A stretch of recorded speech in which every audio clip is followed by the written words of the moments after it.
तो स्वागत है आपका एक नए वीडियो में।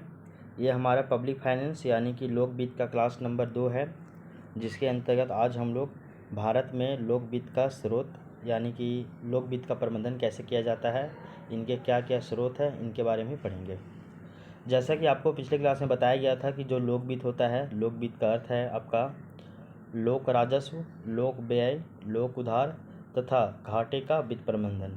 इन चारों को जो प्रबंधन किया जाता है इसी को लोक वित्त कहा जाता है। और लोक वित्त का प्रबंधन आपका राजकोषीय नीति भी कहलाता है, यानी कि इन तीनों से संबंधित जो भी नीति बनता है वही आपका राजकोषीय नीति के अंतर्गत आता है। इसके अलावा हम लोग लोक वित्त का इतिहास के बारे में चर्चा किए थे, जिसको हम लोग टोटल 3 भागों में बांट के पढ़े। पहला है आपका पूंजीवाद का काल, दूसरा है लोक कल्याणकारी राज्य का काल और तीसरा है आपका वैश्वीकरण का काल।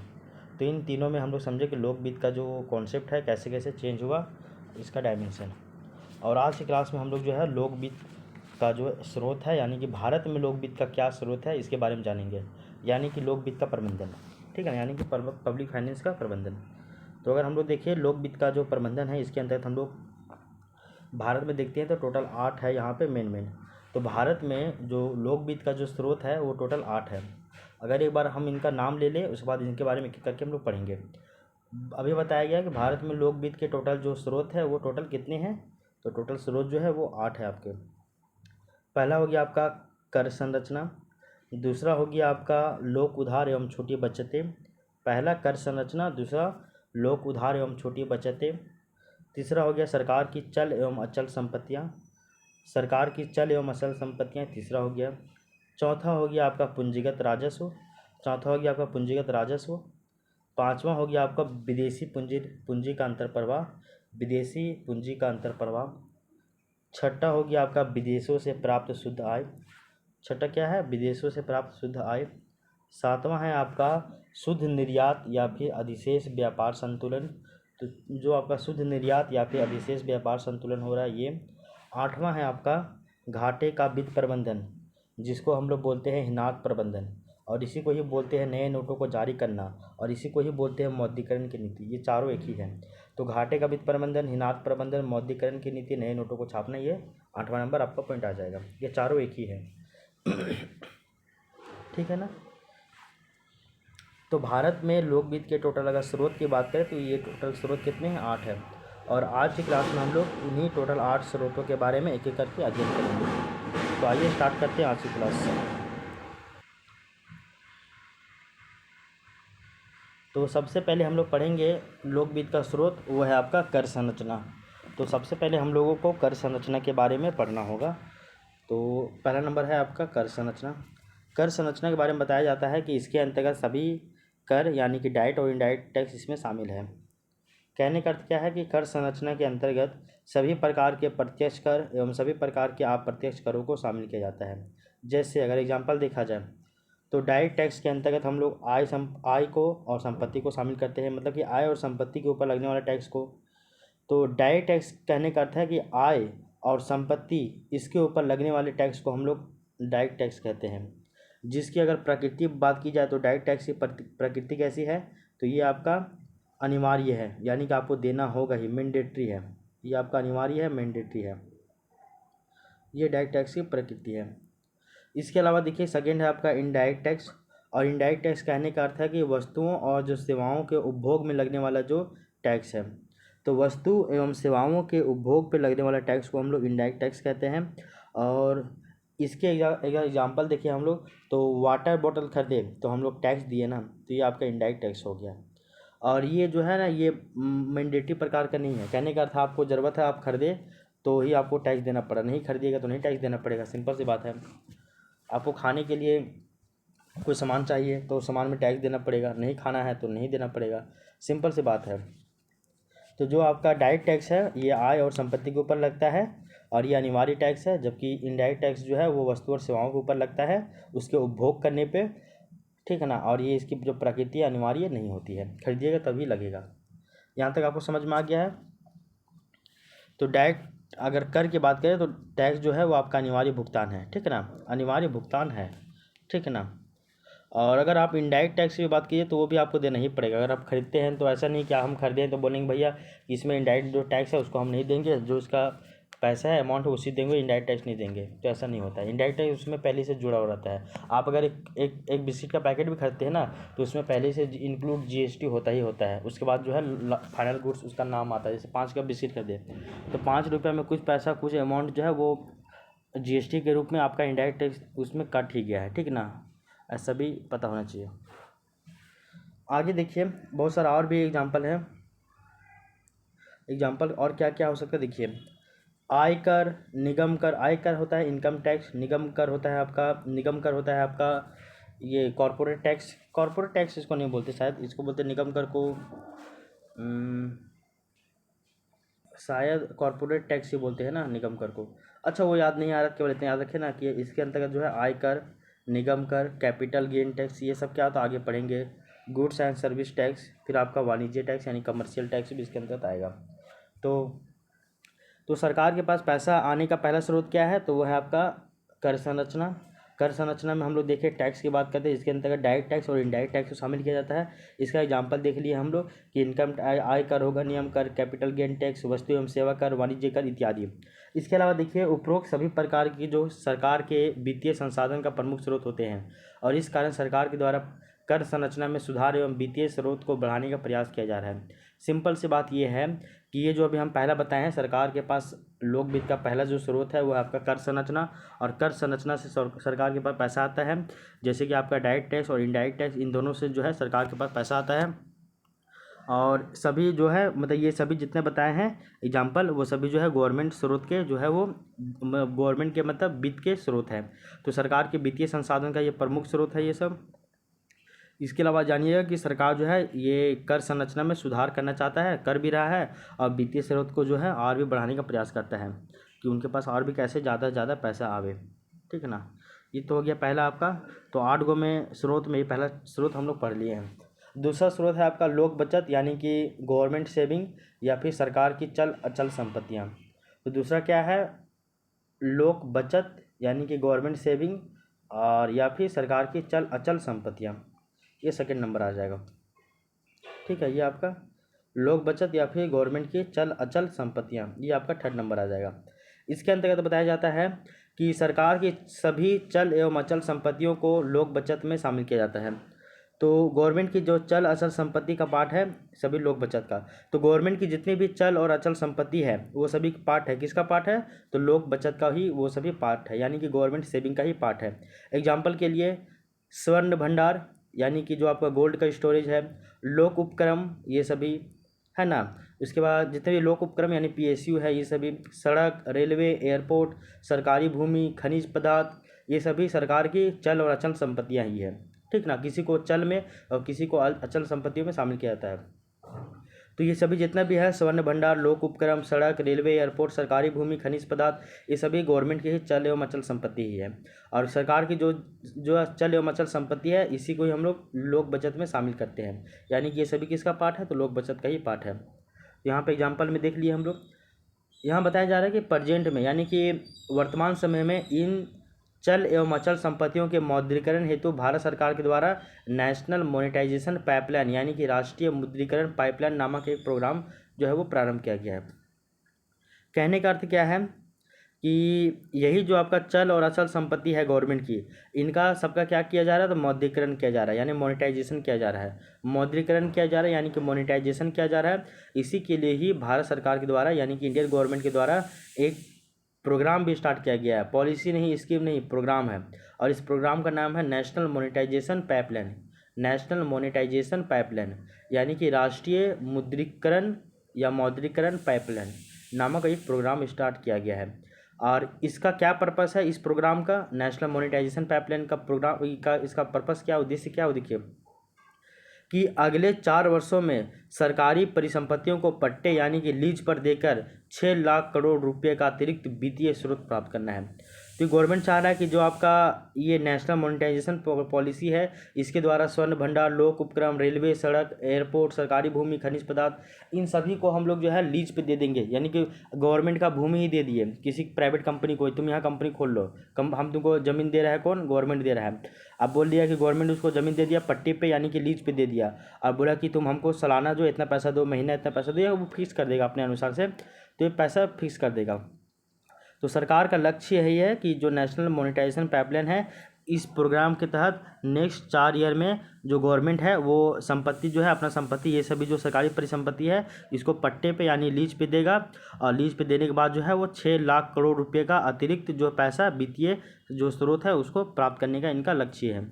ठीक ना, आगे ये भी पता होना चाहिए। ठीक है, तो ये भी आपको समझ में आ गया होगा। तो आपका लोक बचत या फिर जो सरकार की चल एवं अचल संपत्तियां हैं, ये सभी क्या था, इसमें क्या कहना चाह रहे, तो वो भी हम लोग समझ गए हैं। ठीक ना, तो सरकार की चल एवं अचल संपत्तियां, जिसको हम लोग लोक बचत भी कहते हैं, ये भी हम लोग समझ गए हैं। ये दोनों, ये भी जो है आपका सरकार का, मतलब कि भारत में लोक वित्त का स्रोत ही है। तो भारत में लोक वित्त के टोटल स्रोत 8 है, मेन और भी हो सकते हैं, लेकिन 8 को कम से कम आपको याद रखना हर हाल में ज़रूरी है, जिसमें से 2 को हम लोग समझ गए हैं, एक आपका कर संरचना और एक आपका लोक बचत यानी कि सरकार की चल एवं अचल संपत्तियाँ। कर संरचना, डायरेक्ट और इनडायरेक्ट टैक्स को हम लोग और डिटेल से आगे में पढ़ेंगे, बस खाली यहाँ पे उसका जिक्र कर दिए हैं कि डायरेक्ट टैक्स और इनडायरेक्ट टैक्स के माध्यम से भी आपको, मतलब सरकार के पास पैसा जाता है, और सरकार जो है, सरकार के द्वारा जो है वो कर संरचना में सुधार किया भी जा रहा है, ताकि जो वित्तीय स्रोत है इसको बढ़ाया जा सके। ठीक है ना, यहाँ तक हम लोग समझ गए हैं। थर्ड जो आइए लोक वित्त का स्रोत, वो है आपका लोक उधार। तो लोक उधार के माध्यम से भी सरकार के पास पैसा आता है। अब देखिए, लोक उधार के माध्यम से सरकार के पास पैसा कैसे आता है वो भी हम लोगों को जानना होगा। तो इसके पास, सरकार के पास इस तरह से ना पैसा 2-3 तरह से आता है। कैसे, देखिए, अगर हम लोग लोक उधार की बात करें तो लोक उधार जो है वो 2 तरह से हम लोग बात करते हैं। हम लोग लोक उधार को 2 तरह से देखते हैं। पहला है आपका घरेलू लोक उधार। क्या है, तो घरेलू लोक उधार है, और दूसरा क्या है, विदेशी लोक उधार। तो हम लोग, एक है आपका घरेलू लोक उधार, दूसरा है विदेशी लोक उधार, हम लोग जानते हैं। घरेलू लोक उधार ये है आपका, आरबीआई लेता है ये लोन, मतलब कि सरकार के बदले में, सरकार के बिहाफ में आरबीआई के द्वारा लोन लिया जाता है घरेलू लोक उधार से। घरेलू लोक उधार के अंतर्गत हम लोग जो स्मॉल सेविंग यानी कि जो छोटी बचतें करते हैं, इनसे सरकार जो है वो पैसा लेती है। वहीं अगर विदेशी लोक उधार की बात करें तो इसमें गवर्नमेंट जो है वो, गवर्नमेंट कैसे पैसा लेता है, तो विदेशी लोक उधार से गवर्नमेंट जो है या तो वो किसी अन्य देशों से ले गया, या तो फिर जो अंतर्राष्ट्रीय वित्तीय संस्थान है इनसे, जैसे कि world bank, IMF, ASEAN development bank, AIIB, इन सभी से वो फंड इकट्ठा करता है। तो यहाँ तक आपको समझ में आना चाहिए। ठीक है ना, तो आरबीआई लेगा, आरबीआई के द्वारा लिया गया उधार, इसको हम लोग ऋण प्रबंधन कहते हैं। और दूसरा जो हम लोग की बात करते हैं, गवर्नमेंट जो है छोटी बचतों से अगर लोन ले रहा है, अगर आरबीआई ले रहा है तो यहाँ पे मध्यस्थ तो है ना भाई बीच में, लेकिन यहाँ पे गवर्नमेंट अगर जब छोटी बचतों वाला पैसा लेगा तो यहाँ पे मध्यस्थ यानी मीडिएटर नहीं रहता है ना। और ये आम आदमी का बचत है। ठीक है ना, ये सरकार की जो छोटी बचतें हैं, मतलब कि जो छोटी बचत स्मॉल सेविंग है, वो आम आदमी का ही बचत है, आम आदमी वहाँ पर पैसा जमा कर रहा है। ठीक है, ऐसा भी है। इसके अलावा देखिए, एक पॉइंट और भी जाना जाता है कि विदेशी व्यक्ति कोई है वो इंडिया में एनआरआई अकाउंट खुलवाता है। कोई विदेशी व्यक्ति है वो इंडिया में आता है और एक एनआरआई अकाउंट खुलवाता है और वहाँ पे पैसा जमा करता है। तो एक तरह से सरकार को दिया गया वो लोन ही है ना, जो विदेशों को वापस दिया जाएगा। तो सरकार के ऊपर एक लोन आता है, जैसे कि विदेशी व्यक्ति को आता है, एनआरआई अकाउंट खुलवाता है, पैसा जमा करता है, तो ये एक तरह से सरकार को दिया गया लोन ही है, और जो विदेशों को वापस देना भी होता है। और इसका गारंटी कौन लेता है, तो आरबीआई लेता है, सिंपल सी बात है। इसके अलावा एक पॉइंट और देखिए कि विदेशी व्यक्ति कोई है वो इंडिया में आया है और अपने परिवार के साथ यहाँ पे इंडिया में रह रहा है, और वो पैसा जमा भी कर रहा है, पैसा निकाल भी रहा है। पैसा पहले तो यहाँ पैसा जमा किया तो आरबीआई के ऊपर लोन हो गया, या फिर इंडियन गवर्नमेंट के ऊपर लोन हो गया, ऋण हो गया। उसके बाद वो पैसा को निकाल के वो यहीं पे ख़त्म कर देता है, कंज्यूम कर देता है, तो हम लोग को आय हो गया ना उससे। वो पैसा खर्च किया हमारे भारत में, तो भारत के लोगों को रोज़गार मिला, कुछ ना कुछ हुआ होगा ना भाई। बिस्किट खरीदा तो बिस्किट से उसको पैसा यहाँ के भारत में ही वेस्ट किया, यहाँ रह रहा है होटल में दिया, यहाँ घूमा फिरा, यहीं पे सारा पैसा खर्चा कर रहा है, तो ये हम लोग को पैसा बढ़ रहा है ना। तो ये बताया जा रहा है कि कोई व्यक्ति जो है विदेश से भारत में आता है, अपने परिवार के साथ रहता है, यहाँ पे वो एनआरआई अकाउंट खुलाता है, पैसा जमा करता है, पैसा निकालता भी है और वो यहीं पे उपभोग भी करता है, तो उसको हम लोग विदेशों से प्राप्त शुद्ध आय यानी कि NFIA, net factor income from abroad, इसमें हम लोग काउंट करेंगे। सिंपल सी बात है। ठीक है ना, ये आपको पता होना चाहिए। तो ये होना चाहिए, पता होना चाहिए। हम लोग जानते हैं कि लोक उधार को हम लोग 2 भागों में बांटते हैं, एक आपका घरेलू लोक उधार और एक आपका विदेशी लोक उधार। घरेलू लोक उधार में भी हम लोग देखते हैं कि एक तो भैया आरबीआई जो है, मतलब कि बॉन्ड एंड सिक्योरिटी बेच के मतलब कि सरकार के बिहाफ में लोन ले लेता है, और दूसरा चीज़ है कि सरकार जो है वो छोटी बचतों को जब जमा करते हैं, यानी कि हम लोग जो छोटी बचतें करते हैं, तो छोटी बचत हम लोग जब पैसे जमा कर रहे हैं तो सरकार के पास ही जमा हो रहा है ना, सरकार उसको रख रहा है, तो हम लोग भी सरकार को लोन दे रहे कि नहीं दे रहे, इस तरह से। तो ये अभी आपको पता होना चाहिए। अब देखिए हम लोग एक एक करके पढ़ते हैं। सबसे पहले हम लोग जो है वो ए नंबर यानी कि घरेलू लोक उधार के बारे में पढ़ते हैं। और घरेलू लोक उधार के बारे में आपको डिटेल से पढ़ना होगा। यहाँ लिखा है कि इंडिया में लोन का प्रबंधन गवर्नमेंट के बदले आरबीआई करता है, और आरबीआई बॉन्ड एंड सिक्योरिटी बेचेगा घरेलू बाजार में, और ये प्राइवेट बैंक को बेचेगा या फिर सार्वजनिक व्यावसायिक बैंक को बेचेगा, और ये जो है प्राथमिकता देगा अपना जो डीलर बैंक को, उसी को देता है। क्या है घरेलू लोक उधार, ये भी बता दिए हैं। हम इसके बारे में अब एक एक करके बतलाते हैं। देखिए, भारत में ऋण का प्रबंधन सरकार के बदले आरबीआई करता है। तो भारत में जो ऋण का जो प्रबंधन है यानी लोन का जो प्रबंधन है वो सरकार नहीं करता है, बल्कि सरकार के बदले में आरबीआई यानी कि रिजर्व बैंक ऑफ इंडिया करता है। और आरबीआई जो है वो वित्तीय संसाधनों का प्रबंधन करने के लिए, आरबीआई जो है वो वित्तीय संसाधन यानी कि फंड का व्यवस्था करने के लिए बॉन्ड एंड सिक्योरिटी यानी कि बॉन्ड एवं प्रतिभूतियों को घरेलू मार्केट में बेचता है। तो आरबीआई क्या क्या बॉन्ड एंड सिक्योरिटी यानी कि बॉन्ड एवं प्रतिभूति को घरेलू बाजार में बेच देता है। कौन? आरबीआई। दूसरे शब्दों में कहा जाए तो दूसरे शब्दों में आरबीआई के द्वारा बॉन्ड एवं प्रतिभूतियों के क्रय विक्रय का मुख्य उद्देश्य सरकार के लिए वित्तीय संसाधनों का प्रबंधन करना है। कहने का अर्थ है कि जो आरबीआई जो है वो बॉन्ड और प्रतिभूतियों को बेच रहा है, उसका क्रय कर रहा है यानी खरीद रहा है, और उसका विक्रय कर रहा है यानी कि बेच रहा है। तो इसका पर्पस क्या है? मेन पर्पस, उसका मेन पर्पस यही है कि सरकार के लिए, गवर्नमेंट के लिए वित्तीय संसाधनों का क्या करना है? प्रबंधन करना है। ठीक ना, ये समझ में आ गया। आगे देखो, सामान्यतः जनरली जो आरबीआई है वो अपना सभी निजी बैंकों को और जो है सार्वजनिक व्यावसायिक बैंकों को ही बॉन्ड और सिक्योरिटी बेचता है, और वो फिर घरेलू बाजार से वो ऋण का इकट्ठा करता है यानी कि ऋण एकत्रित करता है। तो हम लोग जानते हैं आरबीआई जो है वो बॉन्ड एंड सिक्योरिटी बेचता है, वो अपना सभी निजी बैंकों को और जो है वो सार्वजनिक व्यावसायिक बैंकों को वो मतलब कि बॉन्ड और सिक्योरिटी बेचता है। और प्राथमिकता भी किसको देता है? तो जो आपका उसका जो डीलर बैंक है, यहाँ पे आरबीआई जो बॉन्ड बेच रहा है ये प्राथमिक डीलर बैंक को बेचेगा। ठीक ना, ये भी आपको पता होना चाहिए। तो घरेलू लोक उधार ये हम लोग जानते हैं। घरेलू लोक उधार में आरबीआई लेता है लोन बॉन्ड एंड सिक्योरिटी बेचकर, प्राथमिक बैंक से, निजी बैंक से, सार्वजनिक व्यावसायिक बैंकों से, इन सभी से। इसके बाद देखिए छोटी बचतों की बात करते हैं। छोटी बचत भी बहुत इंपॉर्टेंट है। छोटी बचत से भी लोक उधार मतलब ये पैसा आता है गवर्नमेंट के पास। कैसे आता है वो देखिए। छोटी बचत के अंतर्गत हम लोग पढ़ते हैं कि ये बी नंबर देखिए छोटी बचत, और छोटी बचत के अंतर्गत देखते हैं कि ये भी घरेलू उधार में मतलब कि ऐड है। कहने का अर्थ है छोटी बचतों को भी घरेलू लोक उधार में शामिल किया जाता है। तो छोटी बचत को भी घरेलू लोक उधार में, यहाँ पे लोक उधार होगा, घरेलू उधार नहीं बल्कि घरेलू लोक उधार में शामिल है। यहाँ पे लोक होगा भाई ऐसे। तो छोटी बचतें भी घरेलू लोक उधार में शामिल होती है, हम लोग जानते ही हैं। घरेलू लोक उधार को हम लोग दो भागों मारते हैं ना, मतलब सॉरी हाँ, लोक उधार को दो भागों मारते हैं। घरेलू लोक उधार, एक आपका विदेशी लोक उधार। फिर घरेलू लोक उधार को दो भागों मारते हैं, एक तो आरबीआई लेता है और एक है गवर्नमेंट जो छोटी बचतों से लेता है। ठीक ना, तो छोटी बचतें भी घरेलू लोक उधार में ही शामिल होती हैं। इसके अंतर्गत गवर्नमेंट द्वारा आम नागरिकों से डायरेक्ट रूप से लोन लिया जाता है। कहने का अर्थ क्या है कि छोटी बचतों को भी घरेलू लोक उधार में शामिल किया जाता है, और इसके अंतर्गत जो सरकार के द्वारा आम नागरिकों से प्रत्यक्ष यानी कि डायरेक्ट रूप से जो है वो ऋण प्राप्त किया जाता है यानी कि लोन लिया जाता है। इसमें किसी भी तरह का मीडिएटर नहीं है। पहला जब हम लोग देखें कि बॉन्ड एंड सिक्योरिटी बेच रहा है आरबीआई, तो वहाँ बीच में मीडिएटर है आरबीआई। हम लोग पैसा दे रहे हैं बॉन्ड खरीदने के बाद आरबीआई को, आरबीआई पैसा दे रहा है सरकार को। लेकिन जो छोटी बचतें हैं यानी कि स्मॉल सेविंग है, इसमें किसी भी तरह का कोई भी मीडिएटर नहीं है। यहाँ पे आरबीआई का कोई मतलब ही नहीं है। हम लोग जो स्मॉल सेविंग कर रहे हैं, छोटी बचतें कर रहे हैं, तो वो पैसा जो है सीधे जाता है गवर्नमेंट के पास। तो छोटी बचतों को भी घरेलू लोक उधार में शामिल किया जाता है, और इसके अंतर्गत सरकार के द्वारा आम नागरिकों से प्रत्यक्ष रूप से ऋण यानी कि लोन प्राप्त किया जाता है। समझ में आ गया। इसको और भी बताइए, एक एग्जांपल दिया जाता है इसमें कि नोट करके सुनिए आप कि आरबीआई नहीं बल्कि सरकार बॉन्ड बेच रहा है। आपको ये भी पता होना चाहिए कि यहाँ पे आरबीआई बॉन्ड नहीं बेचता है बल्कि सरकार यहाँ पे बेच रहा है। सरकार आपको साइन करके बोलेगा कि मंथली पैसा डालिए इसमें, फिर हम आपको 20 साल बाद जो है मतलब कि इसका 2 गुना पैसा देंगे, 1.5 गुना पैसा देंगे। समझिए, एक है सुकन्या समृद्धि योजना। सरकार बोला कि आप ये जो क्या कीजिए ना, सुकन्या समृद्धि योजना में हर महीने अपने बेटी के लिए जो है 500 रुपया मान के डालिए, 500 रुपये डालिए, और आप 20 साल तक इसमें पैसा डालते जाइए। तो 20 साल तक पैसा इसमें डालते जाइए, 20 साल तक डालते जाइए पैसा।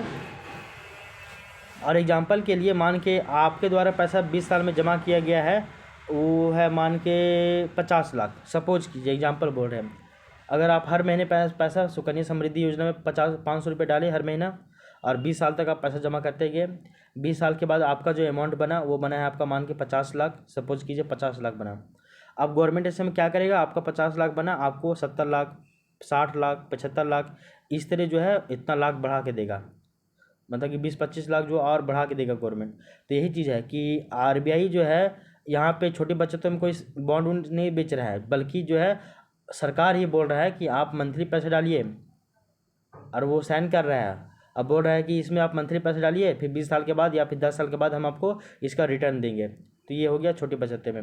एग्जाम्पल के लिए और भी समझिए आप कि आरबीआई अगर बॉन्ड बेचा अगर कमर्शियल बैंक को, तो वो बोलता है कि ऐसा एग्जाम्पल ये समझो कि आरबीआई जो है वो कमर्शियल बैंक को कोई लोन, मतलब कि ये बॉन्ड एंड प्रतिभूति बेच रहा है, और उसमें बोल रहा है ना कि अभी तुम क्या करो ना कि हमको तुम 46,000 करोड़ रुपया दो। कोई भी बैंक को बोला कि भैया तुम क्या करो ना, अभी तुम हमको 46,000 करोड़ रुपया दो, बाद में 5 साल के बाद हम तुमको 50,000 करोड़ रुपया देंगे। कहने का अर्थ है कि अभी तुम 46,000 करोड़ रुपया दो, बाद में तुमको 50,000 करोड़ रुपया देंगे। कहने का अर्थ है फिर 4,000 करोड़ रुपया फ़ायदा होगा कि नहीं होगा बैंक को। तो ये बोल रहा है तुम, आरबीआई जो है वो बॉन्ड बेच देता है कमर्शियल बैंक को, अब बोलता है कि तुम हमको अभी लोन दो, मान के 46,000 करोड़ रुपया हमको तुम दो, 5 साल के बाद हम तुमको 50,000 करोड़ रुपया देंगे, यानी कि 4,000 करोड़ रुपया तुमको हम एक्स्ट्रा देंगे। ठीक है, समझ में आया कि नहीं आया। एक पॉइंट और भी देखिए आप कि बैंक ऑफ इंडिया और जो आपका एसबीआई बैंक है, बैंक ऑफ इंडिया और जो स्टेट बैंक ऑफ इंडिया है यानी कि एसबीआई, तो या फिर जो पंजाब नेशनल बैंक है या फिर कोई भी कमर्शियल बैंक है, इन्हीं को ही आरबीआई जो है अपना प्राथमिक डीलर बनाएगा। यही जो 4-5 वो बड़ा बड़ा बैंक है, यही 4-5 वो बैंकों को जो आरबीआई है वो अपना प्राथमिक डीलर बनाता है और इन्हीं को बेचता है। पहले इनके पास जाएगा, अगर ये इन लोग में अगर कोई खरीदने में इंटरेस्टेड नहीं है तो फिर जो है अन्य बैंकों के पास जाता है, नहीं तो पहले अगर इन लोग से काम बन जाता है तो ठीक है। आरबीआई खुद के लिए कभी भी लोन नहीं लेता है, वो हमेशा सरकार के बिहाफ में ही सरकार को ही लोन लेता है, सरकार के लिए लोन लेता है, ये आपको पता होना चाहिए। इसके अलावा हम लोग ये भी बताया कि आरबीआई जो है वो प्राथमिक डीलर को ही बॉन्ड बेचता है, ओनली पहले प्राथमिक डीलर को ही। अगर प्राथमिक डीलर से काम ना चले तो फिर वो नेक्स्ट आगे की ओर जाता है। तो ये आपका यहाँ पे कुछ कुछ पॉइंट था आपको। तो छोटी बचत क्या है क्या नहीं है इसको भी हम लोग समझ गए। अब छोटी बचत के अंतर्गत हम लोग जो इसको एग्जाम्पल के माध्यम से और समझते हैं, ठीक ना। तो छोटी बचतों को भी घरेलू लोक उधार में शामिल किया जाता है, और इसके अंतर्गत सरकार के द्वारा आम नागरिकों से प्रत्यक्ष रूप से जो है ऋण प्राप्त किया जाता है। यहाँ तक हम लोग समझ गए हैं, प्रत्यक्ष ऋण प्राप्त किया जाता है यानी लोन प्राप्त किया जाता है। इसके अलावा देखिए छोटी बचत यानी छोटी बचत जो है स्मॉल सेविंग है, इसके अंतर्गत क्या क्या आते हैं वो देखिए। पोस्ट ऑफिस से संबंधित सभी प्रकार के जमाओं को शामिल किया जाता है। तो पोस्ट ऑफिस में जितना भी जमा होता है, जितना तरह का जो डिपॉजिट होता है वो सभी जो है वो छोटी बचत के अंतर्गत ही आता है। जैसे कि मासिक जमा योजना यानी कि मंथली जो है डिपॉजिट जो है स्कीम चल रहा है, मासिक जमा योजना, राष्ट्रीय बचत सर्टिफिकेट, सुकन्या समृद्धि योजना, किसान विकास पत्र, ये सभी जितना में पैसा जमा हो रहा है ये सभी छोटी बचत के अंतर्गत ही आएंगे। तो छोटी बचत के अंतर्गत पोस्ट ऑफिस से संबंधित सभी प्रकार के जमाओं को शामिल किया जाता है, जैसे कि मासिक जमा योजना, राष्ट्रीय बचत सर्टिफिकेट, सुकन्या समृद्धि योजना, किसान विकास पत्र इत्यादि। ये हम लोग इसको समझ गए हैं, ठीक ना। किसान विकास पत्र, और इसमें हम लोग भविष्य निधि यानी कि प्रोविडेंट फंड को भी शामिल करते हैं। इनके अलावा छोटी बचत के अंतर्गत भविष्य निधि यानी कि प्रोहिबिटेंड फंड यानी कि पीएफ को भी शामिल करते हैं। इसके अलावा हम लोग जो है अटल पेंशन योजना जो आता है ना, तो अटल पेंशन योजना को भी इसके अंतर्गत शामिल करते हैं। तो भविष्य निधि प्लस की अटल पेंशन योजना को भी इसमें हम लोग शामिल करते हैं। तो अटल पेंशन योजना भी इसी के अंतर्गत ही शामिल होता है, ये भी आपको पता होना चाहिए, ठीक ना। अब इसके अलावा देखिए इसमें और भी कुछ कुछ पॉइंट बताया जा रहा है, वो देखिए इसमें बताया जा रहा है कि वर्तमान समय में भारत सरकार के द्वारा बैंकों के माध्यम से ही छोटी बचतों को बढ़ाने का प्रयास किया जा रहा है, जैसे कि अटल पेंशन योजना। तो क्या बताया जा रहा है वो देखो कि वर्तमान समय में स्मॉल सेविंग को बढ़ाने का प्रयास किया जा रहा है गवर्नमेंट के द्वारा। तो वर्तमान समय में स्मॉल सेविंग को भी बढ़ाने का प्रयास किया जा रहा है, किसके द्वारा, तो बैंकों मतलब ये बैंक के द्वारा। तो वर्तमान समय में भारत सरकार जो है वो बैंकों के माध्यम से छोटी बचतों को यानी कि स्मॉल सेविंग्स को बढ़ाने का प्रयास किया जा रहा है। इसके लिए एक आया है योजना जिसको बोलते हैं अटल पेंशन योजना। तो अटल पेंशन योजना में आप पैसा जमा कीजिए, तो इससे सरकार का जो है वो छोटी बचत में विस्तार हो रहा है। आगे देखिए छोटी बचतों की अगर हम लोग प्रकृति देखें, यानी कि स्मॉल सेविंग का अगर नेचर देखें, प्रकृति देखें, तो वो आपका कैसा होता है, दीर्घकालिक उधार के रूप में होता है। ये दीर्घकालिक होता है, शॉर्ट टर्म के लिए नहीं होता, बल्कि लॉन्ग टर्म के लिए होता है साधारणतः।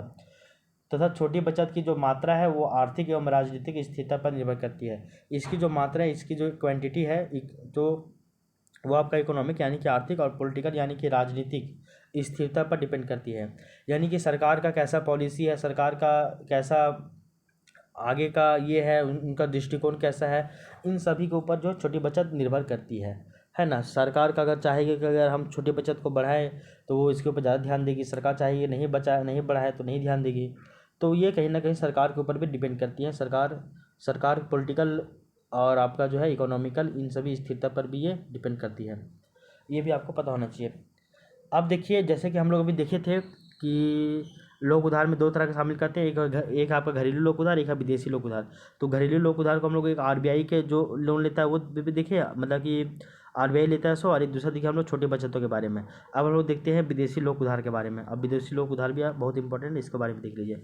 विदेशी सार्वजनिक उधार या फिर इसको ऋण कहते हैं, और इसमें बताया जाता है कि भारत सरकार के द्वारा अंतर्राष्ट्रीय संधियों एवं समझौते के माध्यम से, तो भारत सरकार के द्वारा इंटरनेशनल ट्रीटी यानी कि अंतर्राष्ट्रीय जो है संधि और जो है समझौता के थ्रू, यानी कि उसी के माध्यम से अंतर्राष्ट्रीय बाजार से, कहाँ से, तो इंटरनेशनल मार्केट से वित्त का प्रबंधन किया जाता है। तो बोला जा रहा है भारत सरकार के द्वारा अंतर्राष्ट्रीय संधियों एवं समझौतों के माध्यम से अंतर्राष्ट्रीय बाजार से वित्त का प्रबंधन किया जाता है, और अंतर्राष्ट्रीय बाजार के अंतर्गत अन्य देशों एवं अंतर्राष्ट्रीय वित्तीय संस्थाओं को शामिल किया जाता है। तो अंतर्राष्ट्रीय बाजार के अंतर्गत किसको शामिल करते हैं, तो हम लोग अंतर्राष्ट्रीय मार्केट के या बाजार के अंतर्गत अन्य देशों को और जो अंतर्राष्ट्रीय वित्तीय संस्थाओं को शामिल किया जाता है। जैसे कि इसमें हम लोग देखते हैं एग्जाम्पल, सबसे पहले है आपका वो है आपका विश्व बैंक यानी कि वर्ल्ड बैंक, फिर आपका आईएमएफ है, अंतर्राष्ट्रीय मुद्रा कोष, फिर आपका एडीबी यानी कि एशियाई विकास बैंक जिसको बोलते हैं आसियान डेवलपमेंट बैंक, फिर आपका ब्रिक्स बैंक, फिर आपका एआईआईबी, एडीबी अलग है, ब्रिक्स बैंक अलग है, फिर आपका है एआईआईबी। तो एआईआईबी इसको क्या कहते हैं, इसको बोलते हैं हम लोग ASEAN infrastructure and investment bank. तो आसियान, ए से आसियान, आई से आपका इंफ्रास्ट्रक्चरल, फिर आई से इन्वेस्टमेंट और बी से बैंक हो जाएगा। तो AIIB ASEAN infrastructural investment bank, ये इन सभी से जो है वो लोन लिया जाता है। तो ये हम लोग जो इसको भी कंप्लीट कर लिए हैं। तो 3 गो जो है हम लोग का कंप्लीट हो गया है। 3 गो हम लोग कौन कौन देखे हैं, तो पहला हम लोग देखे जो है वो कर के बारे में पढ़े थे, यानी कि कर संरचना के बारे में, और ये भी आपका सरकार का मतलब लोक वित्त का स्रोत है। दूसरा लोक उधार एवं छोटे बचत के बारे में पढ़े, ये भी सरकार का लोक वित्त का स्रोत है। और तीसरा हम लोग सरकार की चल एवं अचल संपत्तियों के बारे में पढ़े, ये भी आपका सरकार की जो है वो लोक वित्त का स्रोत है। ठीक है, यहाँ तक हम लोग समझ गए हैं। अब हम लोग नेक्स्ट जो है वो पूंजीगत राजस्व के बारे में पढ़ेंगे कि पूंजीगत राजस्व के माध्यम से भी सरकार को मतलब पैसा का व्यवस्था होता है, फंड का यानी कि वित्तीय प्रबंधन होता है। तो हम लोग पूंजीगत राजस्व के बारे में पढ़ते हैं। तो लोक उपक्रमों से प्राप्त कैसे होता है पूंजीगत राजस्व। पूंजीगत राजस्व के बारे में देखिए, पहले तो इसका थोड़ा सा कॉन्सेप्ट है, कॉन्सेप्ट को समझ लीजिए आप। जैसे कि जब हम लोग बजट की बात करते हैं तो बजट में हम लोग 2 तरह का लेखा जोखा रखते हैं, एक है आपका आय का और एक आपका व्यय का। तो बजट के अंतर्गत 2 तरह का लेखा जोखा होता है, एक आय का होता है, एक आपका व्यय का होता है। आय भी 2 तरह का होता है, एक आपका राजस्व आय होता है, एक आपका पूंजीगत आय होता है। उसी तरह व्यय भी आपका 2 तरह का होता है, एक आपका विकासात्मक व्यय होता है, एक आपका गैर विकासात्मक व्यय होता है। तो ये समझिएगा। तो बजट के अंतर्गत हम लोग आय और हम लोग व्यय को शामिल करते हैं, और आय के अंतर्गत हम लोग राजस्व व्यय और पूंजीगत व्यय को शामिल करते हैं, जबकि व्यय के अंतर्गत हम लोग विकासात्मक व्यय और गैर विकासात्मक व्यय को शामिल करते हैं। अब देखिए एग्जाम्पल पूछा जाएगा कि अगर राजस्व आय क्या है, तो वो देखिए सरकार के परिसंपत्तियों में ना ही कमी होगा ना ही कोई वृद्धि होगा।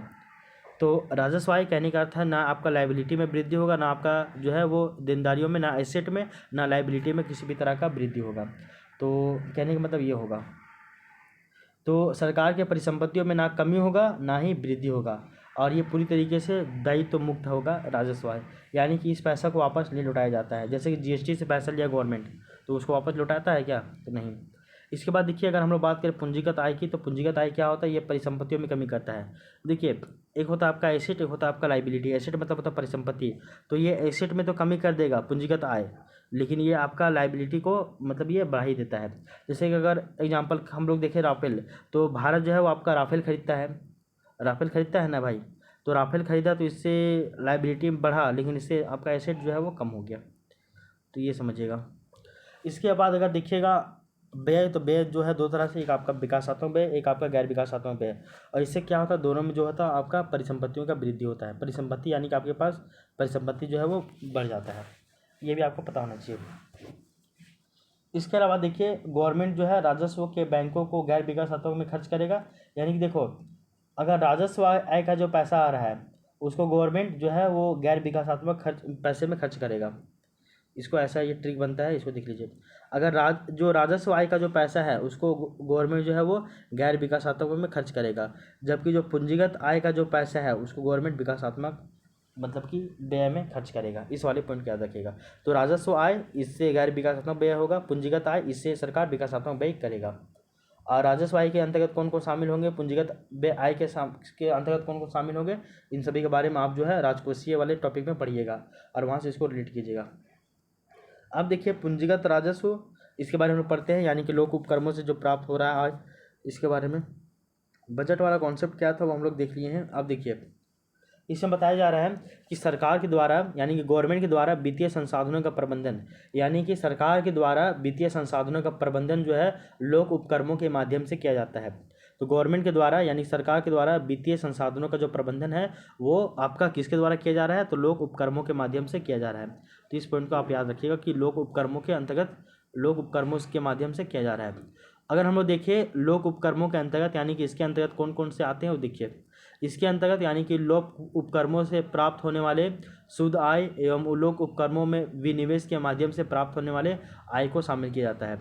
एग्जाम्पल क्या बोला गया है, देखो कि गवर्नमेंट के द्वारा वित्तीय संसाधनों का प्रबंधन लोक उपक्रमों के माध्यम से किया जाता है। और लोक उपक्रमों के अंतर्गत किसको शामिल करते हैं, तो पहला लोक उपक्रमों से जो प्राप्त शुद्ध आय है इसको, और दूसरा है आपका लोक उपक्रमों तो लोक उपक्रमों में विनिवेश के माध्यम से, लोक उपक्रमों में विनिवेश के माध्यम से जो प्राप्त होने वाला आय है इसको शामिल किया जाता है।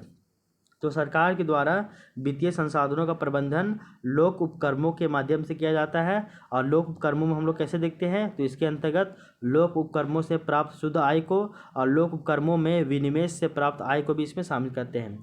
एग्जाम्पल के लिए महारत्न, मिनी रत्न, नवरत्न इत्यादि से जो प्राप्त शुद्ध आय है इसको, और इससे जो प्राप्त जो है आपका विनिवेशित आय, यानी कि यहाँ पे जो आपका निवेश हो रहा है तो इस निवेशित आय से जो आपका पैसा मिल रहा है ये आपको इसके अंतर्गत आएगा लोक उपक्रम। यानी कि सरकार, हम लोग देखते हैं ना पूंजीगत राजस्व हम लोग जाने कि पूंजीगत आय क्या है वो भी हम लोग जाने, राजस्व आय क्या था वो भी हम लोग जाने, कैसे इसको डिवाइड किया था, ये वाला कॉन्सेप्ट इसको हम लोग समझे। फिर जाने कि पूंजीगत आय, यानी कि पूंजीगत आय कहने का अर्थ है कि सरकार का जो भी लोक उपक्रम है, तो लोक उपक्रम से जो पैसा मिल रहा है गवर्नमेंट को, तो लोक उपक्रम से जो पैसा मिल रहा है गवर्नमेंट को उसको हम लोग पूंजीगत राजस्व में शामिल करते हैं। और लोक उपक्रम में हम लोग जाने कि भैया लोक उपक्रम में जो आपका प्राप्त जो हो रहा है शुद्ध आय इसको, और लोक उपक्रम में अगर जब विनिवेश हो रहा है तो विनिवेश से भी प्राप्त हो रहा है ना आय, तो उसको हम लोग इसमें शामिल करते हैं। एग्जाम्पल के लिए महारत्न, मिनी रत्न, नवरत्न ये सभी जो कंपनी है, ये सभी कंपनी जो कमा रही है तो अपना टैक्स भर रही है तो इसका शुद्ध आय आ रहा है। इसके अलावा यहाँ पे कुछ विनिवेश हो रहा है तो विनिवेश से भी यहाँ पे आय मिल रहा है इसको सरकार को, तो ऐसा हो गया। एग्जाम्पल के लिए याद रखिएगा कि महारत्न कंपनी जो है उसको किसको कहते हैं, तो जो 5,000 करोड़ रुपए का 3 वर्षों में कमा कर दे रहा है। तो अगर जो भी कंपनी 5,000 करोड़ रुपये 3 साल में कमा कर सरकार को दे रहा है उसको महारत्न कंपनी कहते हैं, ठीक ना। तो ये वाला भी पॉइंट याद रखिएगा। तो महारत्न कंपनी जो है वो आपका 5,000 करोड़ रुपये 3 साल में कमा कर दे रहा है। किसको दे रहा है, तो सरकार को दे रहा है। तो ये आपका लोक उपक्रम से सरकार को पैसा मिल रहा है कि नहीं मिल रहा है। तो लोक उपक्रम में हमेशा याद रखिएगा कि मिनी रत्न, महारत्न, नवरत्न इन सभी में जो आपका लोक उपक्रम है इससे जो पैसा प्राप्त हो रहा है। तो लोक उपक्रम में 2 तरह से पैसा प्राप्त होता है, एक है आपका लोक उपक्रमों से प्राप्त होने वाला शुद्ध आय, और दूसरा है लोक उपक्रमों में विनिवेशों के माध्यम से प्राप्त होने वाला आय। इन दोनों को शामिल करते हैं, ठीक है। तो ये आपका 4 डिफिनेशन जो है, मतलब कि स्रोत जो है हम लोग पढ़ लिए हैं। 4 स्रोत के बाद हम लोग जो है इसके बाद हम लोग पढ़ते हैं नेक्स्ट जो है वो 5वें नंबर स्रोत की बात करते हैं। और 5वां नंबर ज़्यादा छोटा है, बड़ा नहीं है, मतलब छोटा ही है। तो 5वें नंबर स्रोत की बात करें तो 5वां नंबर स्रोत क्या हो जाएगा आपका, विदेशी पूंजी का अंतर्प्रवाह। तो विदेशी पूंजी का अंतर्प्रवाह इसको हम लोग देखना होगा। और आप एक जो है ना फॉरेक्स रिजर्व, ये वाला टॉपिक हम लोग पढ़ते हैं क्या बोलते हैं भुगतान संतुलन में, तो वहाँ से इसको रिलेट कीजिएगा। ठीक है ना। तो ये भी याद रखिएगा। आगे देखिए, विदेशी पूंजी का अंतर्प्रवाह, इसके में जानते हैं विदेशी पूंजी यानी कि एफडीआई का इनफ्लो हो रहा है। अंतर्प्रवाह यानी कि इनफ्लो की बात कर रहे हैं ना, और आउटफ्लो यानी कि बहिर्प्रवाह या बहिर्गमन या फिर अंतर्गमन ऐसे बोलते हैं इसको। इसमें बताया जा रहा है इसमें विदेशों से प्राप्त ग्रांट कैसे, देखिए इसके अंतर्गत यानी कि विदेशी पूंजी का अंतर्प्रवाह यानी विदेशी पूंजी हमारे भारत में आ रहा है, अंतर्प्रवाह हो रहा है। इसके अंतर्गत विदेशी प्रत्यक्ष निवेश यानी कि एफडीआई, इसके अंतर्गत संस्थागत निवेश यानी कि संस्थागत निवेश, इसके अंतर्गत पोर्टफोलियो निवेश, ठीक ना। इसके अंतर्गत एनआरआई जमा यानी कि एफडीआई, एफपीआई, एफआईआई, इन सभी को एफडीआई, फिर एफआईआई, फिर एफएआई ऐसे करके है। इन सभी को जो है हम लोग विदेशी पूंजी का जो है अंतर्प्रवाह मानते हैं। इसके अलावा जो है आपका एनआरआई जमा हो रहा है, तो एनआरआई जमा को भी जो है हम लोग इसके अंतर्गत ही शामिल करते हैं, ठीक ना। आगे देखिएगा, तो इसके अंतर्गत यानी कि विदेशी पूंजी का अंतर्प्रवाह के अंतर्गत विदेशी प्रत्यक्ष निवेश एफडीआई, संस्थागत निवेश यानी कि एफआईआई, इसके अलावा पोर्टफोलियो निवेश यानी कि एफपीआई, इसके अलावा एनआरआई जमा यानी कि एनआरआई जो डिपॉजिट है, इन सभी को हम लोग शामिल करते हैं, जो सरकार के वित्तीय संसाधनों के प्रबंधन का प्रमुख स्रोत होता है। तो ये सभी भी सरकार के वित्तीय संसाधनों के प्रबंधन का प्रमुख स्रोत है, ये सभी भी है ना। इसके अलावा देखिए, इसके अलावा विदेशों से प्राप्त होने वाला जो अनुदान है यानी कि जो आपका ग्रांट्स है, इसके अलावा देखिएगा आर्थिक सहायता जो है, आर्थिक सहायता इत्यादि, इन सभी को भी शामिल किया जाता है। अगर हमारे देश में बाढ़ आ गया है, हमारे देश में बहुत बड़ा प्रॉब्लम क्रिएट हो गया है, तो दूसरे देश हम लोग को सहायता देता है ना, आर्थिक सहायता देता है, ग्रांट्स यानी कि अनुदान देता है। तो इन सभी से भी हमारे जो है विदेशी पूंजी का अंतर्प्रवाह होगा, तो इतना याद रखिएगा। तो विदेशी पूंजी का अंतर्प्रवाह जो होता है, ये भी सरकार के जो है लोक वित्त में यानी कि स्रोत का एक मेन स्रोत बनता है, यानी कि फंड का एक मेन स्रोत बनता है। तो विदेशी पूंजी का अंतर्प्रवाह भी आपको समझ में आ गया होगा, ठीक है। अब हम लोग चलते हैं, 5 को कंप्लीट हो गया, छठे नंबर की तरफ चलते हैं, और छठा है आपका शुद्ध निर्यात या फिर अधिशेष व्यापार संतुलन की ओर चलते हैं। तो शुद्ध निर्यात या फिर अधिशेष व्यापार संतुलन क्या है, इसकी ओर चलते हैं। शुद्ध निर्यात यानी कि नेट एक्सपोर्ट, और जो है अधिशेष व्यापार संतुलन यानी कि जो आपका बीओपी वाला है, यहाँ पे कॉन्सेप्ट आएगा। आगे देखिए, अगर हम लोग शुद्ध निर्यात की बात करें यानी कि जो आपका नेट एक्सपोर्ट हो रहा है इसकी बात करें, और इसके बाद हम लोग जो है हल्का सा इसी में जोड़ देते हैं अधिशेष व्यापार संतुलन को भी, अधिशेष व्यापार संतुलन को भी इसी में हम लोग जोड़ देते हैं। तो बताया जाता है कि कोई भी वस्तुओं के आयात एवं निर्यात के मौद्रिक अंतर को व्यापार संतुलन कहा जाता है। तो बीओपी की एक पॉइंट जानिए, बीओटी नहीं, यहाँ पे होगा बीओपी, ये बीओपी होगा, ठीक है ना, ये बीओटी लिख दिए थे गलत, बैलेंस ऑफ पेमेंट होगा। तो बीओपी क्या होता है, तो किसी भी वस्तुओं के आयात और निर्यात का जो अंतर होता है, यही होता है। ऐसे मत समझिए, वस्तुओं के आयात एवं निर्यात के मौद्रिक अंतर, तो हम वस्तु बेचे मान के 100 रुपये का, ठीक ना, और वस्तु खरीदे हम 70 रुपये का। अब दोनों में अंतर जो क्या है, यानी दोनों के बीच में जो व्यापार का जो अंतर है क्या है, मौद्रिक अंतर। तो 100 रुपये का बेचे और 70 रुपये खरीदे, कितना बचा, 30 जो बच रहा है, यही आपका बीओपी होगा। तो कहने का अर्थ है वस्तुओं के आयात एवं वस्तुओं के निर्यात के मौद्रिक अंतर को व्यापार संतुलन यानी कि बैलेंस ऑफ पेमेंट बीओपी कहा जाता है, ठीक है। यहाँ बीओटी लिखा हुआ था जो कि बीओपी होगा। इसके अलावा देखिए, जब निर्यात का कुल मौद्रिक मूल्य आयात के कुल मौद्रिक मूल्य से अधिक हो, कहने का अर्थ है कि जब निर्यात ज़्यादा हो रहा है, आयात कम हो रहा है, तो ऐसे में सरप्लस जाएगा। और जब निर्यात कम हो रहा है और आयात ज़्यादा होगा, तो ऐसे में आपका डेफिसिट होगा यानी घाटा होगा। तो सिंपल सी यही बात है कि जब निर्यात का जो कुल मौद्रिक मूल्य है वो आयात के कुल मौद्रिक मूल्य से अधिक हो, तो इसे व्यापार संतुलन का अधिशेष या फिर सकारात्मक शुद्ध निर्यात कहा जाता है, जो कि सरकार की आय का प्रमुख स्रोत है। कहने का अर्थ ये है, एग्जाम्पल के लिए समझिए कि जो हमारा निर्यात का जो कुल मौद्रिक मूल्य है, निर्यात का कुल मौद्रिक मूल्य मान के हो रहा है आपका 100, कितना हो रहा है, 100 हो रहा है। तो ये निर्यात का मौद्रिक मूल्य 100 हो गया, जबकि आयात का जो कुल मौद्रिक मूल्य है वो आपका है मात्र है 35 रुपया। कितना है, मात्र 35 है। तो कहने का अर्थ है आप दूसरे देशों को सामान बेच रहे हैं 100 रुपये का, और दूसरे देशों से सामान मंगा रहे हैं अपने देश में वो मात्र 35 रुपये का। तो कहने का अर्थ है आप आयात कम कर रहे हैं, निर्यात ज़्यादा कर रहे हैं। तो निर्यात अगर ज़्यादा करेंगे मतलब आप सामान को ज़्यादा बेचेंगे तो आपके पास जो है वो विदेशी पूंजी का अंतर प्रवाह ज़्यादा होगा। तो ऐसे में जो आपका व्यापार है वो आपका घाटा में जाएगा कि वो आपका फायदा में जाएगा? तो फायदा में जाएगा ना, सकारात्मक होगा।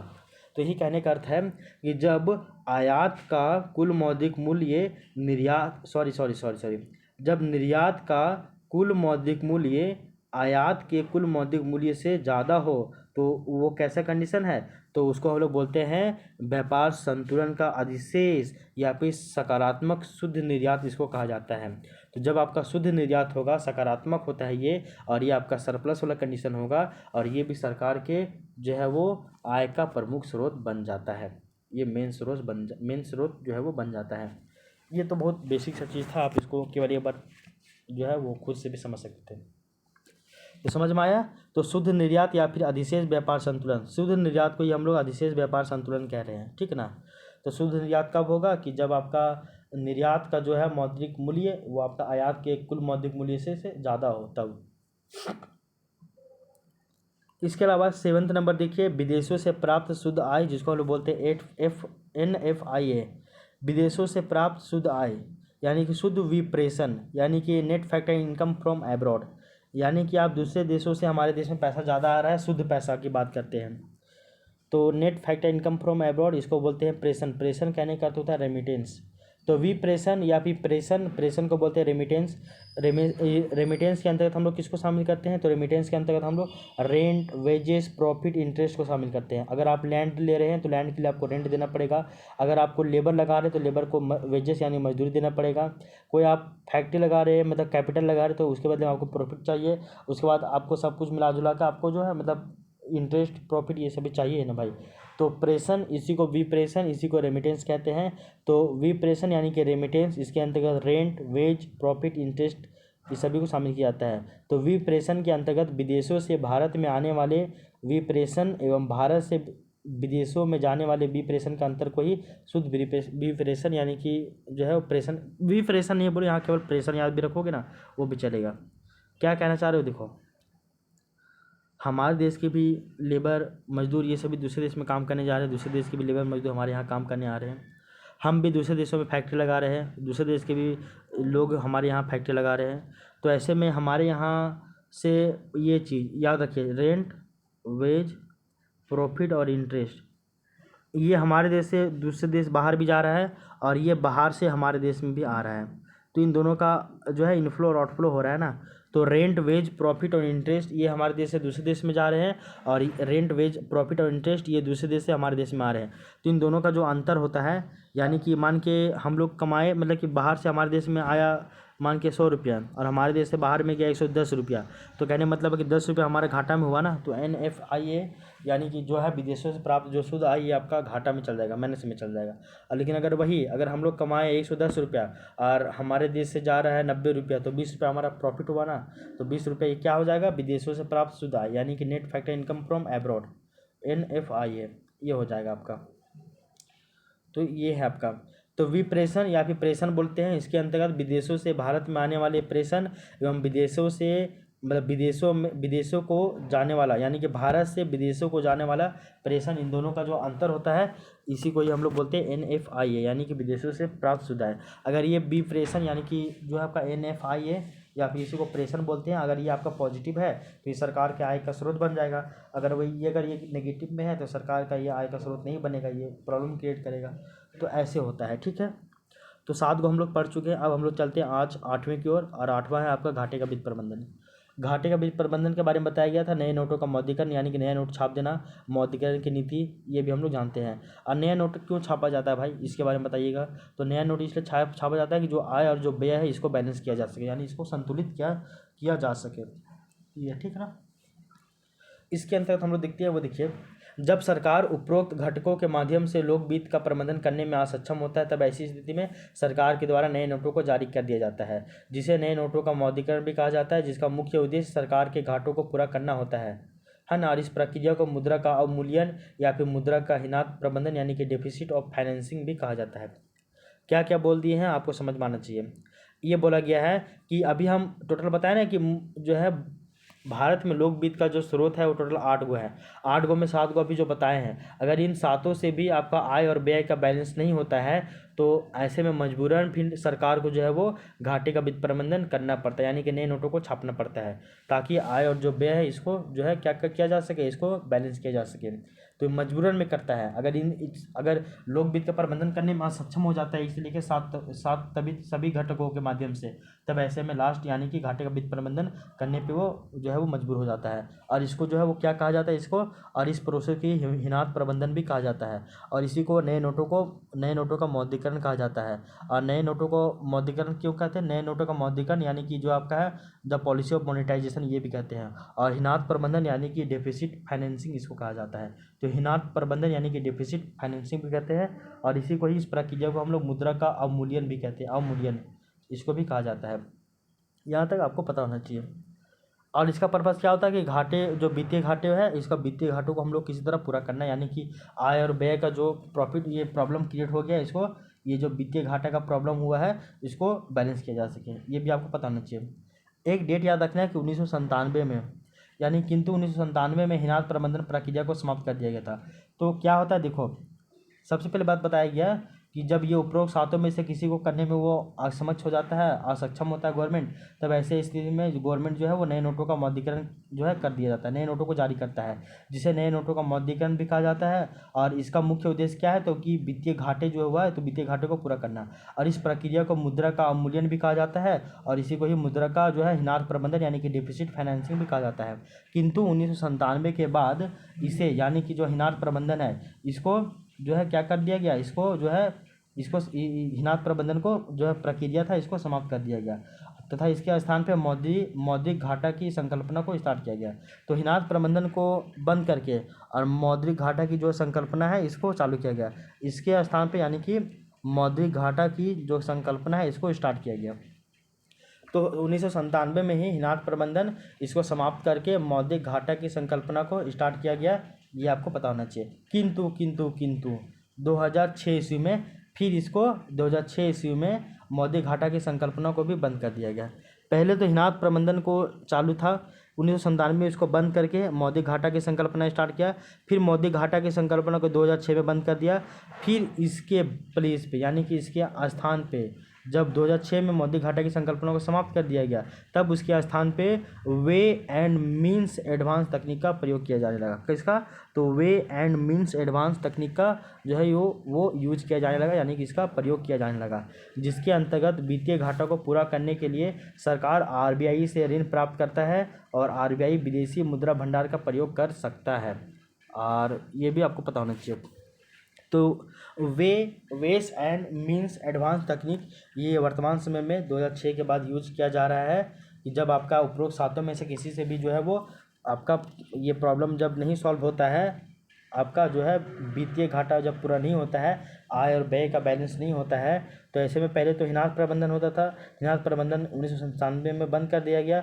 उसके स्थान पे जो है हम लोग किसको लाए, तो मौद्रिक घाटा की संकल्पना को लाए, लेकिन मौद्रिक घाटा की संकल्पना को भी 2006 में बंद कर दिए। इसके बाद हम लोग जो है 2006 में वेस एंड मीन्स एडवांस तकनीक को लाए, और जिसके अंतर्गत जो है वित्तीय घाटा को पूरा करने के लिए, यानी कि आय और व्यय का जो बैलेंस को पूरा करने के लिए, इसके लिए क्या करते हैं, आरबीआई जो है वो ऋण प्राप्त करता है, आरबीआई से ऋण प्राप्त करता है। कौन? सरकार। तो इसके बदले में लास्ट में आरबीआई से सरकार क्या करता है, तो ऋण लेता है। इसके अंतर्गत वित्तीय घाटा को पूरा करने के लिए गवर्नमेंट जो है वो आरबीआई से लोन लेता है। किससे लेता है? आरबीआई से लोन लेता है।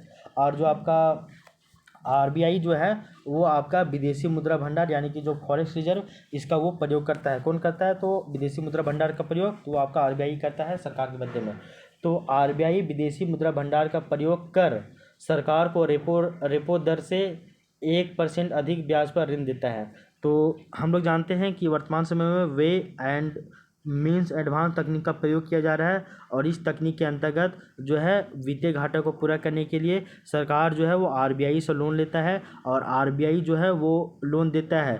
किससे लोन देता है? तो विदेशी मुद्रा भंडार यानी कि फॉरेक्स रिजर्व से लोन देता है सरकार को। और ये जो लोन देता है कितना में देता है? तो ये गवर्नमेंट को रेपो रेट से 1% अधिक पे ये लोन देता है। तो रेपो रेट से 1% अधिक पे ये लोन देता है किसको? तो सरकार को। कौन? तो आरबीआई। कहाँ से? विदेशी मुद्रा भंडार से। ये भी आपको बताना चाहिए। किस तकनीक के तहत? तो वेस एंड मीन्स एडवांस तकनीक के तहत, यहाँ तक आपको पता होना चाहिए। अर्थात इस तकनीक के अंतर्गत आरबीआई के द्वारा ऋण प्रबंधन हेतु बॉन्ड एवं प्रतिभूतियों का प्रयोग नहीं किया जाता है। यहाँ पे आरबीआई बॉन्ड एंड प्रतिभूति यानी कि बॉन्ड एंड सिक्योरिटी का प्रयोग नहीं कर रहा है, बल्कि आरबीआई जो है फॉरेक्स रिजर्व यानी कि विदेशी मुद्रा भंडार का यूज़ कर रहा है और वहाँ से लोन दे रहा है सरकार को। और ये जो लोन है ये आपका रेपो रेट से 1% अधिक पे लोन देता है। और इस तकनीक के अंतर्गत आरबीआई जो है ऋण प्रबंधन करने के लिए बॉन्ड एंड सिक्योरिटी का प्रयोग नहीं करता है, ये भी आपको पता होना चाहिए। किंतु 2008 में क्या हुआ था? किंतु 2018 में एनके सिंह कमेटी के द्वारा पुनः नए नोटों का मौद्रीकरण प्रक्रिया को अपनाने का सलाह दिया गया, किंतु घाटे का वित्त प्रबंधन तकनीक का प्रयोग कुछ विशेष परिस्थितियों में ही किया जाना चाहिए। क्या बोला गया? देखो फिर क्या हुआ कि 2018 में, कब? तो 2018 में एनके सिंह कमेटी आता है और इस कमेटी के द्वारा अगेन यानी कि दोबारा से नए नोटों का जो मौद्रीकरण प्रक्रिया है इसको अपनाने की सलाह दी गई और बोला गया कि भैया आप नए नोटों को फिर से जारी कर दीजिए, वही आपका ठीक है, ऐसा बोला गया एनके सिंह कमेटी के द्वारा। 2018 में ये आया। हम लोग जानते हैं कि 2016 में 8 दिसंबर 2016 को नोटबंदी हुआ था, ये भी हम लोग जानते हैं। और 2018 में आपका एनके सिंह का कमेटी आया था जो बोला था कि भैया नए नोटों का मौद्रीकरण प्रक्रिया को अपनाने का वो सलाह दिया, किंतु घाटे का वित्त प्रबंधन तकनीक का प्रयोग कुछ विशेष परिस्थितियों में किया जाना चाहिए। ये बोला कि भैया ठीक है भैया आप जो है वो नए नोटों का मौद्रीकरण प्रक्रिया इसको अपना लीजिए, लेकिन इसका जो प्रयोग है वो कुछ विशेष परिस्थिति में किया जाना चाहिए, ना कि कब जब मन तब, ऐसा नहीं, बहुत ही विशेष परिस्थिति आए तभी किया जाना चाहिए, ये भी आपको पता होना चाहिए। इसके अलावा देखिए एक वो एक्ट आता है उसका नाम है आपका FRBM एक्ट, इसको बोलते हैं physical responsibility and budgeting management, ये एक्ट आया था। और आपको ये भी पता होना चाहिए कि जो FRBM एक्ट आया था ये अमेंडमेंट हुआ था, इसमें संशोधन हुआ था 2018 में ही। कब हुआ था? तो संशोधन हुआ था 2018 में ही। इसको बोलते हैं FRBM 2.0। क्या बोलते हैं? FRBM 2.0। और इसमें जो है जब 2018 में आया था तो इस पॉइंट में 2018 में आया था। इसके बाद जो है इसमें जो लॉकडाउन के टाइम में सवाल उठा था कि कोविड में जब बात उठा था कि नया नोट को जारी किया जाना चाहिए, बट नहीं हुआ क्योंकि फंड का मैनेजमेंट हो गया था।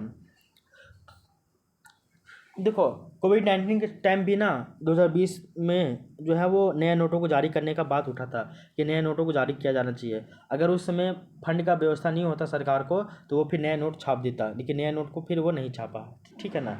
तो कोविड में बात उठा था नए नोटों को जारी करने का, लेकिन वो नहीं हुआ क्योंकि फंड का मैनेजमेंट यानी कि फंड का जो है ज़रूरत पूरा हो गया था, ठीक है ना। तो यहाँ तक भी आपको समझ में आना चाहिए। तो FRBM एक्ट कब आता है इसको आप थोड़ा सा पता कर लीजिएगा। लेकिन FRBM एक्ट जो है इसका संशोधन जो है वो आपका 2018 में हुआ था और जिसको हम लोग बोलते हैं FRBM 2.0 बोलते हैं इसको, ठीक है ना। तो इस वाले पॉइंट को भी आप याद रखिएगा, FRBM 2.0, ठीक है ना। तो वर्तमान समय में जो है घाटे का वित्त प्रबंधन यानी कि द पॉलिसी ऑफ मोनेटाइजेशन ये चल ही रहा है, ये भी आपको पता होना चाहिए। तो ये था आपका कि हम लोग जो है वो टोटल 8 गो जो आपका था ना भैया स्रोत, लोक वित्त के स्रोत, ये 8 स्रोत को हम लोग पढ़ लिए हैं और 8 स्रोत को हम लोग एक बेहतर तरीके से समझ लिए हैं, ठीक है ना। अगर इसके अंदर एक पॉइंट और भी सुन लीजिए आप हल्का सा कि public goods, club goods, private goods ये सभी क्या होता है इसमें समझ लीजिएगा। पब्लिक गुड्स जो है वो सबको संतुष्टि देता है, जैसे कि पार्क हो गया, रोड हो गया। क्लब गुड्स जो है जैसे कि कुछ व्यक्तियों के लिए संतुष्टि देता है कि जैसे होटल, रेस्टोरेंट, ये सभी कुछ व्यक्तियों के लिए है। प्राइवेट गुड्स जैसे कि ये इंडिविजुअल व्यक्तियों के वांट्स एंड डिजायर को संतुष्टि करता है, जैसे कि ओला, कार, बाइक, ये सभी प्राइवेट गुड्स हो गए, ठीक है ना। तो public goods, club goods, private goods ये सभी क्या है आपको पता होना चाहिए। इसके अलावा एक पॉइंट जान लीजिएगा कि सेटिस्फैक्शन जीवन में बहुत ज़रूरी है, जो भी है उसी में संतुष्ट हो, अदरवाइज जो है आपका वांट्स एंड डिजायर कभी भी फुलफिल नहीं होने वाला है, ठीक है ना। इस वाले पॉइंट को भी आप याद रखिएगा। तो आज हम लोग क्या पढ़े? तो आज हम लोग जो है वो आपका भारत में लोक वित्त का स्रोत के बारे में पढ़ रहे थे, यानी कि भारत में लोक वित्त का प्रबंधन कैसे किया जाता है इसके बारे में हम लोग देख रहे थे। और हम लोग जाने कि भारत में जो लोक वित्त का प्रबंधन है ये टोटल 8 प्रकार से किया जाता है और इन 8 प्रकार के बारे में हम लोग आज डिटेल से पढ़े हम लोग, ठीक है ना। तो इन 8 प्रकार के बारे में हम लोग थोड़ा थोड़ा करके इसके बारे में हम लोग पढ़े। 8 प्रकार अगर देखें तो कौन कौन है, तो पहला है आपका कर संरचना, दूसरा है लोक उधार एवं छोटी बचतें, तीसरा है सरकार की चल एवं अचल संपत्तियां जिसको लोक बचत भी कहते हैं, चौथा है पूंजीगत राजस्व, पांचवा है विदेशी पूंजी का अंतर प्रवाह, छठा है विदेशों से प्राप्त शुद्ध आय, सातवां है आपका शुद्ध निर्यात या फिर अधिशेष व्यापार संतुलन, और आठवां है आपका घाटे का वित्त प्रबंधन, जिसको हिनात प्रबंधन कहा जाता है, जिसे मौद्रीकरण की नीति कहा जाता है, जिसे नए नोटों को छापना भी कहा जाता है। और इसमें कैसे कैसे चेंजेस हुआ इसके बारे में भी आपको पता होना चाहिए, ठीक है ना। तो आज का क्लास हम लोग यहीं तक रहने देते हैं। तो आई होप ये क्लास भी आपको पसंद आया होगा। अब हम लोग मिलते हैं नेक्स्ट क्लास में एक नए टॉपिक के साथ। अब हम लोग जो है लोकगीत का विशेषता पढ़ेंगे और हम लोग लोकगीत का जो है महत्व के बारे में पढ़ेंगे, ठीक है ना। तो हम लोग मिलते हैं नेक्स्ट क्लास में, तब तक के लिए thank you, take care, bye bye.